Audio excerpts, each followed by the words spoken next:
देखो, पुनर्जन्म होता है या नहीं होता है, ये सवाल इसलिए पैदा होता है कि हर आदमी ये सोचता है कि मैं मर के फिर जन्म लूँगा। तो मैं जन्म फिर कैसे लूँगा, कहाँ लूँगा? तो कहाँ लोगे, इसके लिए गणित बनाया गया कर्म, कि कर्म के गणित में जिसके कर्म अच्छे अच्छे हो जाएंगे तो वो मनुष्य हो सकता है, और बुरे बुरे हो जाएंगे तो बुरा जीव जंतु हो सकता है। कर्म की फिलॉसफी या ये दर्शन जो है, बौद्ध धर्म में भी जिक्र होता है इसका, पर ये एक संशय बना हुआ है, यानी एक संदेह रहता है कि इसको समझे कैसे।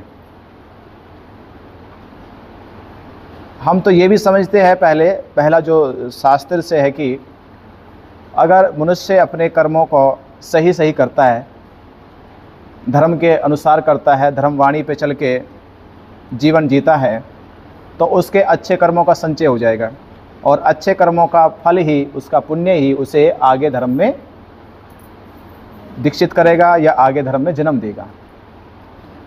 अब जब बात यहाँ संचय करने की आती है, संचय का मतलब होता है इकट्ठा करना, यानी इकट्ठा करो। अब जब आप इकट्ठा करोगे तो इसका अर्थ है कि वो एक साथ जुड़ रहा है, सेविंग हो रही है वो। तो बुद्ध ने यहाँ ये भी कहा कि संसार अनित्य है, अनात्मवादी है। अनित्य का अर्थ होता है कि कोई भी चीज़ सदैव नहीं रह सकती। सदैव का मतलब ये नहीं कि साल 2 साल बाद नहीं रहेगी। अनित्य का अर्थ यह है कि इतनी क्षण, जैसे 1 सेकंड है, 1 सेकंड समझते हो, 1 सेकंड में भी हजारों गुना का एक जो हिस्सा है उसके बराबर ही इसमें परिवर्तन हो जाता है, और वह परिवर्तन उतना बारीक होता है कि वो हमें दिखाई नहीं देता। अब वो परिवर्तन भी दोबारा रिप्लेस नहीं हो सकता, आ नहीं सकता दोबारा। जो हो गया तो हो गया, अब वो दोबारा नहीं हो सकता। अब हम कितनी कोशिश कर ले कि दोबारा वो स्थिति आ जाए, दोबारा वो समय बन जाए, दोबारा वो ऐसी हो जाए, वो अब नहीं हो सकता। जो भी होगा वो उसका दूसरा रूप हो सकता, वो नहीं हो सकता, वो बिल्कुल नहीं हो सकता। यानी समय कभी भी पीछे नहीं हो सकता, आगे हो सकता है पर पीछे कभी नहीं जाएगा वो। तो अनित्य क्या कह रहा कि जो भी चीज है, जो आज है वो कल कभी नहीं हो सकता, जो आज है वो कल कभी नहीं हो सकता। कल जो होगा वो कल ही होगा, वो आज नहीं कल हो सकता, और जो कल होगा वो फिर अगले कल नहीं हो सकता।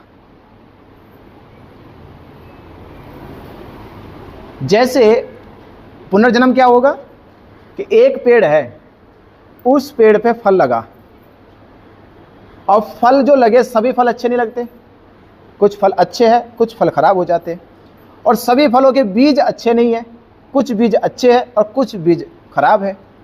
पर वो जब वो जमीन में दोबारा लगेंगे, वो जो बीज है उस बीज का पेड़ है, ये तो कह सकते इस पेड़ का बीज है ये, पर वो पेड़ नहीं अब रहा। इतना तो हम समझ सकते हैं कि ये उसी पेड़ का बीज है, पर ये कभी नहीं कह सकते ये पेड़ वही है। अब उस बीज का अपना पेड़ है, उस पेड़ बीज का अपना फल है, और रही बात उस पेड़ की, ये संसार है कारण पे। एक कारण है तो ये कार्य है, जब वो कार्य है तो वो एक कारण है, अब वो जो कारण है फिर वो कार्य है, जब वो कार्य है फिर वो कारण है। ये सदा ऐसी सीढ़ी है जिसका ना कोई अंत है ना कोई शुरुआत है। लोग कहते थे शुरुआत क्या है, अगर शुरुआत पे जाए तो कुछ है, और कुछ भी नहीं कहोगे तो शुरुआत ही क्या होगी। तो पुनर्जन्म एक इस सिद्धांत में है कि बीज का वृक्ष है, वृक्ष का फल है, और फल का फिर वो बीज है, और बीज का फिर वो जन्म है। ये क्रमबद्ध है, यही एक के बाद एक उत्पत्ति है। एक तो ये हुआ, एक इसमें होता है संस्कारों का पुनर्जन्म। संस्कारों का पुनर्जन्म जिसमें हम ये कहते हैं कि जैसे कर्म करोगे वैसा फल मिलेगा, ये कहते हैं ना। तो मगर जैसे कसाई है, कसाई रोज जाने कितने बकरे, गाय, भैंस, मुर्गे काटता है, कितने काटता है, उसकी गर्दन कितनी बार कटेगी? उसने काटे 100 भैंस, तो एक भैंस का तो बदला ले लिया, एक बार कट गए, तो 99 भैंस क्या कहेगी? बोले हमारा बदला तो लिया नहीं गया, उसको तो एक ही सर है।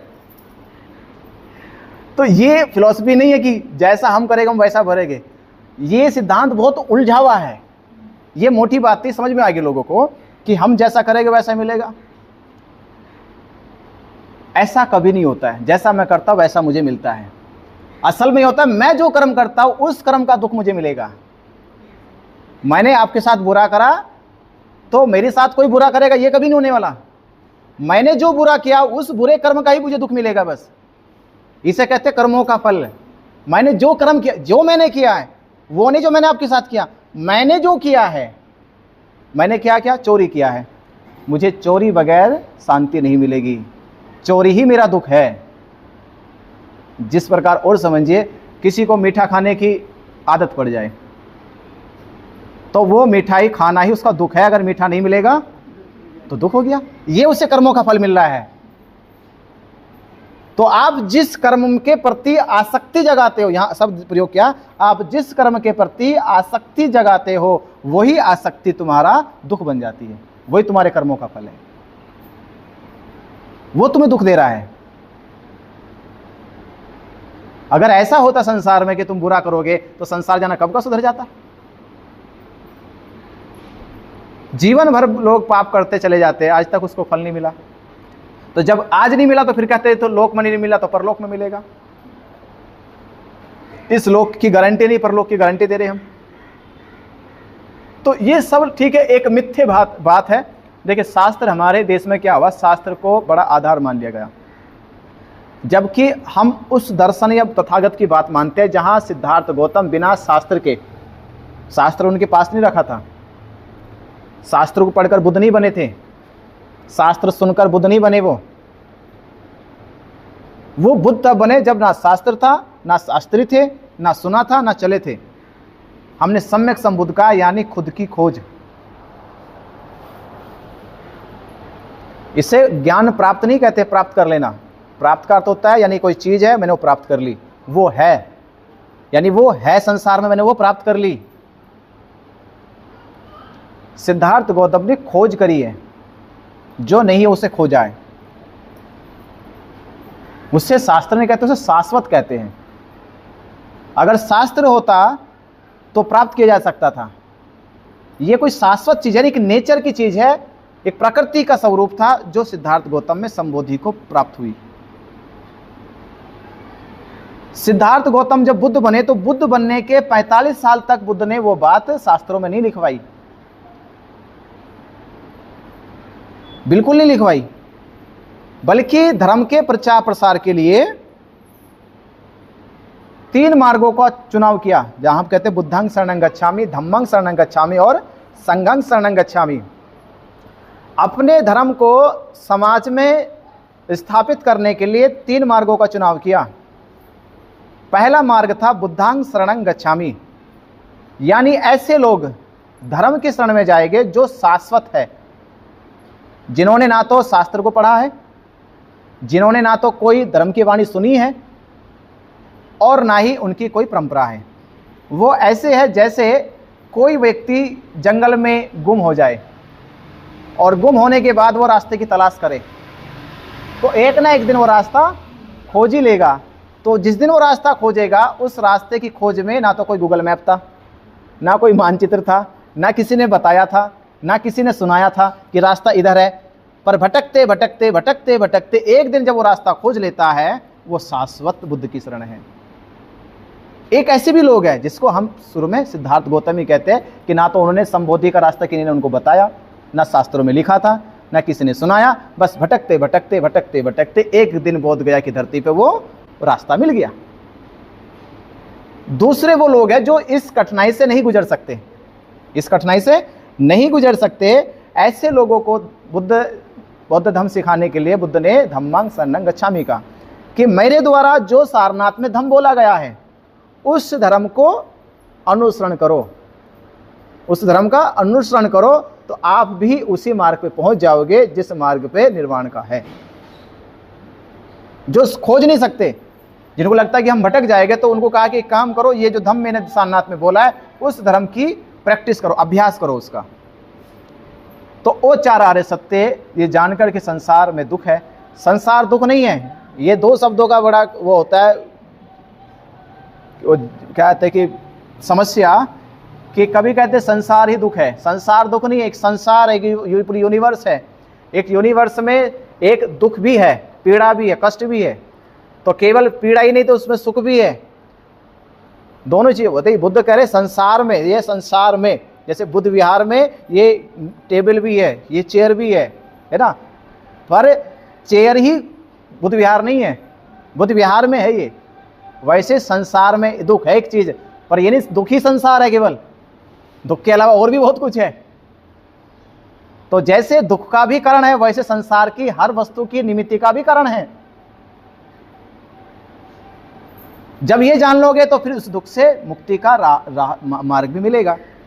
तो उसका कारण है तो उसका मार्ग भी है, और उसका एक मार्ग का रास्ता है, शिक्षा है उसकी। तो ये ऐसे लोग हैं जो धम्म को पालन करते हुए शांति और निर्वाण के मार्ग पे पहुंच जाएंगे। और तीसरी वो शरण है जो पढ़ नहीं सकते, चल नहीं सकते, अनुसरण कर नहीं सकते। तो ऐसे कहा कि संघं शरणं गच्छामि, ऐसे भिक्खु संघ के शरण में रहो, यानी उनके सानिध्य में रहो, उनकी आभा प्रकाश में रहो, जिनमें बौद्ध धम्म विद्यमान है, जो धम्म में परिपूर्ण रहते हैं, जिनकी छाया धर्म से भरी रहती है। तो ऐसे शरण में रहने से, जिस प्रकार अगर आप किसी पेड़ की छाया में बैठते हो तो आपको गर्मी सताएगी नहीं, समझ रहे? उसी प्रकार अगर आप किसी भिक्खु संघ की शरण में रहते हैं तो आपको दुख पीड़ा सताएगी नहीं। तो अगर आप धर्म का अनुसरण नहीं कर पा रहे या मार्ग नहीं खोज पा रहे, तो खोजे हुए भिक्खु संघ के सानिध्य में रहोगे, देखो धीरे धीरे तुम्हें भी निर्वाण की प्राप्ति हो जाएगी। तो ये जो पुनर्जन्म है, पुनर्जन्म का अर्थ यही है कि मन से वो विचार दोबारा पैदा ना हो जिस विचार को हमने कष्टों से देखा है, नहीं तो ये पुनर्जन्म ही तुम्हारे दुख का कारण बनेगा। दो तरह के पुनर्जन्म है, शारीरिक पुनर्जन्म वैसे बीज से बीज की उत्पत्ति होना, ये इतना कष्टदायी नहीं है जितना कष्टदायी विचारों का विचारों से पुनर्जन्म होना। कि कल भी रसगुल्ला खाया तो फिर आज रसगुल्ला मांग रहे हो, बिना रसगुल्ले रहा ही नहीं जा रहा। कल दुश्मनी थी पर आज भी दुश्मन को दुश्मनी की तरह देख रहे, तो ये कष्ट तुम्हें देता रहेगा। जो कल था वो आज ना हो, जब तुम ये बंद कर दोगे पुनर्जन्म बंद हो जाएगा। जो कल था वो आज नहीं है, बात खत्म होगी।